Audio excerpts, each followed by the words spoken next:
अस्सलाम वालेकुम and welcome to Rabia Ehsan. और प्लीज़ वीडियो को लाइक कीजिए और चैनल को सब्सक्राइब कीजिए। ओके, बात करेंगे मौलाना ऑन फायर। एक बड़ा इंटरेस्टिंग सा टाइटल मेरे दिमाग में आ रहा था मौलाना के लिए, कैदी नंबर 805। मुझे ऐसे लग यही रहा है कि मौलाना की जेल में जो कमरा है, जो उनकी बैरक है, वो तैयार हो रही है। अब बड़े इंटरेस्टिंग इसके ऊपर एनालिसिस हो रहे हैं। मौलाना की स्टेटमेंट्स रोज की बेसिस पर एस्केलेट करती जा रही हैं। जो उनका एंगर है, जो उनकी स्टेटमेंट के अंदर से वो जिस तरह की गुलफशानी कर रहे हैं, जिस तरह के वो राज खोल रहे हैं, वो हर दिन ऐसे लग रहा है कि जैसे मौलाना इज हेडिंग टूवर्ड्स फाइट। मैं तुम्हें जानता हूं कि तुम्हारे नजर में अपने शहीद की क्या कदर कीमत है। क्या बता सकते हो? आज तक कौम को तुमने बताया कि कारगिल में आपके कितने जवान शहीद हुए और आपने वहां से कितने शुहदा के जनाजे वसूल किए? जरा बताओ तो सही। तुमने अपने शुहदाओं को हिंदुओं के सपुर्द किया और वहां से एक बयान आया कि हमने इस्लामी तरीके से उनको दफन कर दिया। उनकी तादाद मुख्तलिफ बताई जा रही है, लेकिन है सैकड़ों में।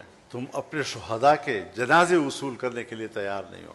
तुमने अपने जनाजे हिंदुओं के हवाले किए। कर्नल शेर खान अगर हमें मिला, हिंदुस्तान के इसरार के बाद हमने उनका जनाजा वसूल किया है। अपने शुहदा की तौहीन, उनकी तजलील, उनकी तहकीर जो तुम लोगों ने की है, आप अब अपने जरायम को छुपाने के लिए शुहदा के ओट में छुपने की कोशिश करते हो। हमने कोई गलत बात नहीं की।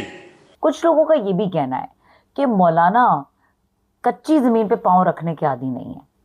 अब चल क्या रहा है? मौलाना इस किस्म की स्टेटमेंट्स क्यों दे रहे हैं? उधर कश्मीर का इलेक्शन है, वहां पे बड़ी इंटरेस्टिंग सिनेरियो हमने देखा। आज नवाज शरीफ जो है वो वहां पर बात कर रहे थे, मरीम नवाज साहिबा भी साथ मौजूद थी और कैंपेन चल रही है। आज़ाद कश्मीर के अंदर इलेक्शंस की बात हो रही है। कहा जा रहा है कि कौन सी पार्टी जीतेगी। एक तो अजीब सी बात यह है कि पीपल्स पार्टी की गवर्नमेंट है, लेकिन पीपल्स पार्टी ऐसे एक्ट कर रही है जैसे वो ऑपोजिशन है। पीटीआई जो कि ऑपोजिशन है कहीं है ही नहीं।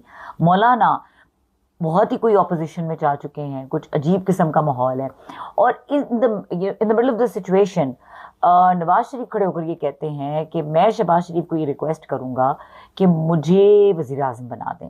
अब ये उन्होंने मिन्नत की है, तरला किया है शहबाज शरीफ साहब का, या ये कोई उन्होंने की क्या माइंडसेट है? मतलब नवाज शरीफ साहब को वज़ीर आज़म बनने का शौक है, या इस बेसिस के ऊपर वोट मिल जाएंगे, ये लग रहा है मुस्लिम लीग नून को। बात सोचने की ये है और पूछने की ये है कि मुल्क में इस वक्त देखिए मसाइल क्या चल रहे हैं। ये जो पेट्रोल की प्राइस डीरेगुलेशन है, एक तो डीरेगुलेशन का सीजन है, कुछ समझ नहीं आ रही क्या क्या कुछ डीरेगुलेट हो रहा है। कहीं पे स्कूल आउटसोर्स हो रहे हैं, कहीं पे अद्वियात डीरेगुलेट हुई हुई हैं तो उसकी प्राइसेस हाइक कर रही हैं। कहीं पे एक और कोई चीज़ थी जो मुझे याद आ रही थी, पेट्रोल की प्राइसेस जो अगेन एक अजीब व गरीब एक मेथड फॉर्मूला दे दिया है कि हर रात को बढ़ा करेंगी। वो सीएनजी के ज़माने याद आ गए, जब सीएनजी की कोई हड़ताल चलती थी। आई डोंट नो कि क्या होता था। समवेयर इन 2011-12 कुछ इस तरह का क्राइसिस था। उस वक़्त सीएनजी के बाहर एक पंप्स के बाहर एक बड़ी बड़ी ये मिल नहीं रही होती थी, शॉर्ट होती थी, तो उसकी बड़ी बड़ी कतारें लगी होती थी। और फिर उसके बाद लोगों ने सीएनजी किट से छुटकारा पाया। उन्होंने कहा बस गाड़ी चलानी है तो पेट्रोल पे ही चलानी है, ये सीएनजी वाला मजाक तो नहीं है।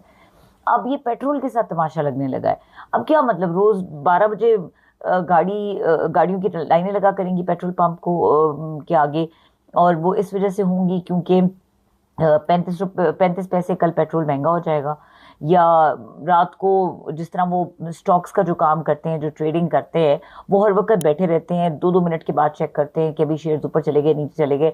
तो क्या लोग रात को 11 बजे 11:30 लगा के बैठ जाएंगे टीवी या सोशल मीडिया और कहेंगे कि जी चेक करो कि पेट्रोल की प्राइसेस क्या है, या लाइनों में जाके खड़े हो जाएंगे? ये रोज़ की बेसिस पे ये किस तरह चलेगा ये निज़ाम? और बाय द वे इस चीज़ के ऊपर जो पेट्रोलियम एसोसिएशन है उन्होंने कहा है, पेट्रोल पंप एसोसिएशन जो है उन्होंने कहा है कि हम 22 जुलाई की रात से, कल रात से हड़ताल करेंगे गैर मुय्यना मुद्दत के लिए, कि ये कोई तरीकाकार नहीं है। वो तो हफ्ते में भी नहीं मान रहे थे, वो कह रहे थे कि इसको माहाना तो कम से कम करें।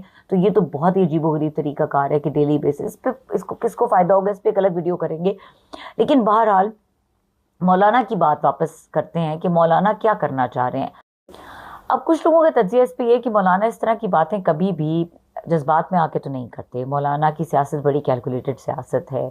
हमेशा उनकी जिस तरफ वो कोलिशन करते हैं या जिस तरफ वो जाकर बैठते हैं, वो सियासत का हुमा है। हुमा एक परिंदा है जिसको कहा जाता है कि वो जिसके सर पे बैठ जाता है वो बादशाह बनता है। तो सियासत का जो हुमा है वो इस वक्त किधर परवाज भर रहा है और कहाँ जाके बैठना चाह रहा है, ये एक क्वेश्चन मार्क बना हुआ है। बड़ी इंटरेस्टिंग चीज़ें हैं। पीटीआई की भी कुछ साइट से इसके ऊपर एनालिसिस आ रहा है या उसके ऊपर बातचीत हो रही है। जो हुकूमती वज़रा हैं वो भी रिएक्शन दे रहे हैं। लेकिन सोचने की बात यह है कि मौलाना के घर अभी तक डाला क्यों नहीं पहुंचा, या मौलाना अभी तक तलब क्यों नहीं हुए, या मौलाना का वो हाल क्यों नहीं हुआ जो 9 मई के बाद पीटीआई का हुआ। मौलाना के साथ वो रवैया क्यों नहीं रखा जा रहा जो हर एक के साथ रखा जाता है जब भी वो कभी ऐसा कोई स्टांस लेता है जिसमें इस्टेब्लिशमेंट क्वेश्चन होती है या हमारी फौज पे कोई सवाल उठाया जाता है। अब मौलाना इतनी सख्त बातें कर रहे हैं कि 71 भूल गया, वो कारगिल तक पे आ गए हैं। और कारगिल में भी वो जिस किस्म की बातें कर रहे हैं और जिस तरह से शोहदा के जनाजों के हवाले से बात कर रहे हैं, जिस तरह कर्नल शेर खान के हवाले से जो उनका स्टेटमेंट था, this is somewhere beyond tolerance. और इसके लिए अगर टॉलरेंस दिखाई जा रही है तो उसके पीछे क्या गेम प्लान है, इसके ऊपर एक डिटेल एनालिसिस भी करेंगे और कुछ इसके ऊपर थोड़ी सी डॉट्स कनेक्ट करने की ज़रूरत है और थोड़ा सा इंतज़ार करने की ज़रूरत है कि ये देखा जाए कि मौलाना किस किस्म की रविश इख्तियार करते हैं आने वाले कुछ दिनों में। क्योंकि अभी तो माफ़ी का मुतालबा, और मौलाना ने भी बड़ा हार्ड स्टांस लिया हुआ है कि मैं तो माफ़ी नहीं मांगूंगा, मैं क्यों माफ़ी मांगूंगा। अब देखना ये है कि आने वाले कुछ दिनों में मौलाना किस तरफ लेकर जाते हैं अपने इस एंगर को, और ये कौन सी डायरेक्शन लेती है मौलाना की सियासत। क्योंकि जो रीसेंट कुछ मौलाना की गुफ्तगू है वो तो बहुत ही ललकारने वाली है, जिसमें वो यहाँ तक कहते हुए नज़र आ रहे हैं कि आपने जिस लहजे में आप बात कर रहे हैं, हमारा और आपका शनाख्ती कार्ड एक है, आप इस लहजे में बात नहीं कर सकते, आप इस तरह का तर्ज तखातुब नहीं रख सकते। तो मौलाना इज़ एक्चुअली ऑफेंडेड। अब ये जिस नहज पे बात पहुंची भी है और जहां पर मौलाना इतना ओपनली स्टेटमेंट्स दे रहे हैं, वहां से यू टर्न लेना क्यों कर पॉसिबल होगा, कैसे मौलाना करेंगे, और वो क्या चीज़ होगी जो इस वक्त इस आग ये जो भड़क रही है इसको ठंडा करेगी, ये कुछ आने वाले दिनों में भी नज़र आएगा। और इसके ऊपर एक फॉलोअप वीडियो भी करेंगे जिसमें ये समझने की कोशिश करेंगे कि मौलाना एक्चुअली करना क्या चाह रहे हैं और मुल्क की सियासत इस वक्त क्या रुख इख्तियार कर रही है।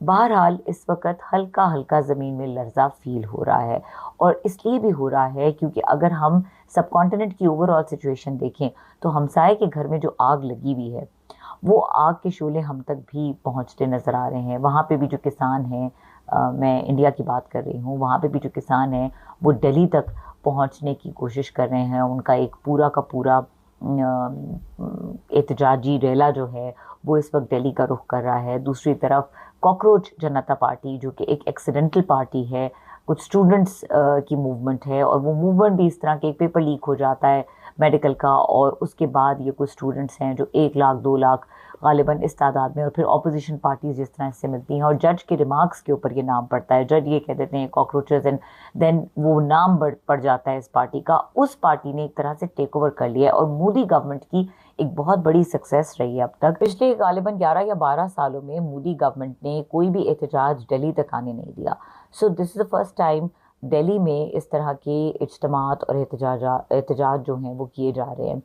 अब यही सिचुएशन, इसी किस्म का जो केओस है और इसी किस्म का जो सेंटिमेंट है वो because of this wheat crisis, because of this petrol crisis, petrol prices basically, because of this roti crisis, because of all those जो accumulated issues हैं इस वक्त, जिसमें कोई भी आई थिंक बेसिक्स ऐसी नहीं है जो कवर्ड हों। कोई सेक्टर भी आप उठा के देखें तो आपको नहीं लगेगा कि यहाँ पर मिस मैनेजमेंट नहीं हो रही या यहाँ पर किसी किस्म की करप्शन नहीं हो रही। हर जगह पर कार्टेल्स को फेवर किया जा रहा है, हर जगह पर एक मिस मैनेजमेंट का आलम है। और अभी तो फ्लड्स का सीज़न और बारिशों का सीज़न आने वाला है। सो ये देखने वाली सूरत हाल है। हाउस को इन ऑर्डर करना ज़रूरी है, क्योंकि जिस तरीके से हमारे 2 बॉर्डर्स टेंस्ड हैं, जिस तरह से बलूचिस्तान की सिचुएशन डेवलप हुई हुई है, जिस तरह आज़ाद कश्मीर में हमने देखा है सिचुएशन पिछले कुछ दिनों में बहुत इंटेंस हो गई थी, दिस इज़ वेरी अलार्मिंग।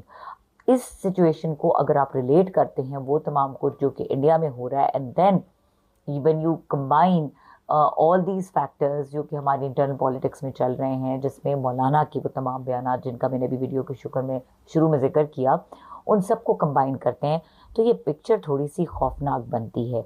किस तरफ जा रही है, इसके ऊपर एक फॉलोअप वीडियो करेंगे। देखते रहिए ये चैनल, और प्लीज़ इस वीडियो को लाइक ज़रूर कीजिएगा, चैनल को सब्सक्राइब ज़रूर कीजिएगा। देखने के लिए शुक्रिया, इजाज़त दीजिए।